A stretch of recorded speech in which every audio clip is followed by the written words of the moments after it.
Fidèle dans la foi en Dieu, la famille catholique unie aux chrétiens et aux personnes de bonne volonté célèbre avec espérance le 15e dimanche du temps ordinaire de l'année C. Le cœur de la liturgie est un appel à valoriser le don de la loi d'amour envers Dieu et le prochain à travers la parabole du bon samaritain. Selon la tradition de l'Église depuis les premiers siècles, le bon samaritain est Jésus lui-même miséricordieux. C'est lui qui descend de sa monture, prend ses plaies, le charge sur sa propre monture et le ramène à l'auberge. Le Christ nous offre un bel exemple de compassion à manifester envers notre semblable. Nous sommes le prochain de nos frères et sœurs, connus et inconnus, non seulement par notre bonne volonté, mais parce que le Christ en qui nous vivons sait faire le prochain de tous les hommes sans exception. À la lumière de la parole de Dieu, comment vivre notre foi en Dieu et envers le prochain?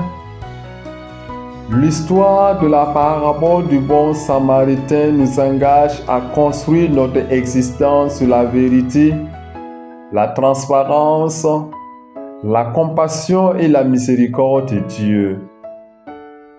Dans cette parabole, le Christ y fait passer deux premiers témoins, un prêtre et un lévite. Du point de vue légal, ils ont toutes les raisons pour ne pas secourir l'homme à moitié mort. Le contact avec un cadavre et particulièrement avec le sang répandu les aurait rendus inaptes à leur devoir principal qui est le culte. Celui qui touche un cadavre, quel qu'en soit le mort, sera impur 7 jours. Nombre 19:11. Il s'agit d'une mise en application des articles de la loi sur la pureté qui les empêchait de vivre la deuxième partie du grand précepte rappelé par le docteur, l'amour du prochain. La liturgie nous exhorte à appliquer la parabole à notre vie. La gloire de Dieu et le salut de Dieu, l'amour de Dieu et l'amour du prochain ne font qu'un. Nous devons vivre l'union à Dieu dans la charité apostolique et nous devons rechercher la gloire de Dieu par l'amour missionnaire de nos frères et sœurs. Outre cela, la perspective de la liturgie est celle de la conversion du cœur. On peut dire qu'il s'agit d'un retour à Dieu en cherchant la volonté du Père à travers le don de la loi divine. D'où l'exhortation du prophète Ézéchiel. Convertissez-vous, revenez de votre foi mauvaise.